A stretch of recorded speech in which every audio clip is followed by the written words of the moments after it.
ముఖ్యమంత్రి అయిన తర్వాత సిబిఐ ఎంక్వైరీ వద్దు అని ఎందుకు అన్నాడు జగన్మోహన్ రెడ్డి గారు? మీకు దాచుకోవడానికి ఏమీ లేకపోతే, భయపడడానికి ఏమీ లేకపోతే సిబిఐ ఎంక్వైరీ చేసుకుంటే ఇంకో ఎంక్వైరీ చేసుకుంటే కడిగిన ముక్తంలో మీరు బయటకు వస్తారు కదా.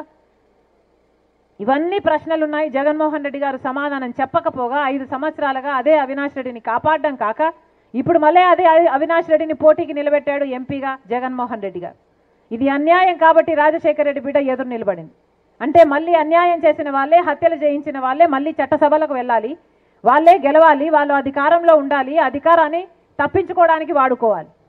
ఇదేనా జగన్మోహన్ రెడ్డి గారు చెప్పదలుచుకున్నది? ఇది అన్యాయం కాబట్టే ఈరోజు రాజశేఖర రెడ్డి బిడ్డ ఎదురు నిలబడింది.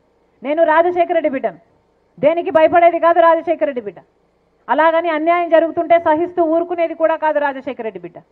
అందుకే ఈరోజు రాజశేఖర రెడ్డి బిడ్డ ఎదురు నిలబడింది ఈ అన్యాయానికి. ఈరోజు ఒకవైపు నేరం ఉంది, ఒకవైపు న్యాయం ఉంది.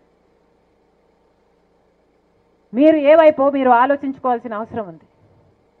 అన్నా మీరు ఏ వైపు, అమ్మా మీరు ఏ వైపు? ప్రపంచమంతా చూస్తుంది ఈరోజు. కడప ప్రజలు ఏ వైపు అని ప్రపంచమంతా చూస్తుంది. కడప ప్రజలు న్యాయం వైపా, నేరం వైపా? కడప ప్రజలు న్యాయాన్ని గెలిపిస్తారా, నేరాన్ని గెలిపిస్తారా అని ప్రపంచం మొత్తము చూస్తుంది. ఆలోచన చేసి ఓటు వేయండి అన్న. నేనైతే రాజశేఖర రెడ్డి బిడ్డను ఎంపీగా పోటీ చేస్తున్నా. మీరు నిర్ణయించుకోండి, మీకు ఎంపీగా రాజశేఖర రెడ్డి బిడ్డ కావాలో లేకపోతే ఎంపీగా వివేకానంద రెడ్డి గారిని హత్య చేయించారు అని సిబిఐ చెప్తున్న అవినాష్ రెడ్డి కావాలో. నేనైతే రాజశేఖర రెడ్డి బిడ్డగా మీకు మాటిస్తున్నా. ఎలాగైతే రాజశేఖర రెడ్డి గారు మీకు సేవ చేశారో, ఎలాగైతే వివేకానంద రెడ్డి గారు మీకు అందుబాటులో ఉన్నారో అదే కమిట్మెంట్తో మీకు సేవ చేయాలని, మీకు అందుబాటులో ఉండాలని రాజశేఖర రెడ్డి బిడ్డ మీకు మాటిస్తుంది. మీరు నన్ను గెలిపించండి.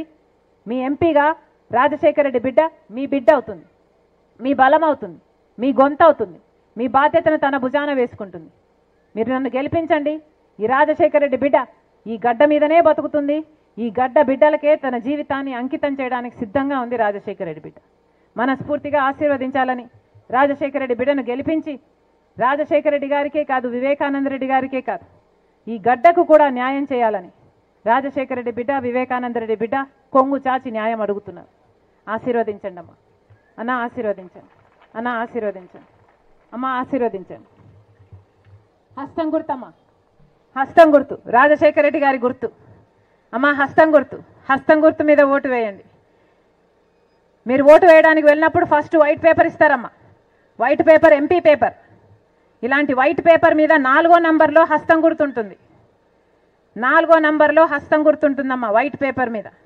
ఆశీర్వదించండి అన్న, ఆశీర్వదించండి అమ్మ, ఆశీర్వదించండి అమ్మ. ఉంటా ఉంటా అన్న, ఉంటా అన్న, అమ్మ ఉంటా ఉంటా.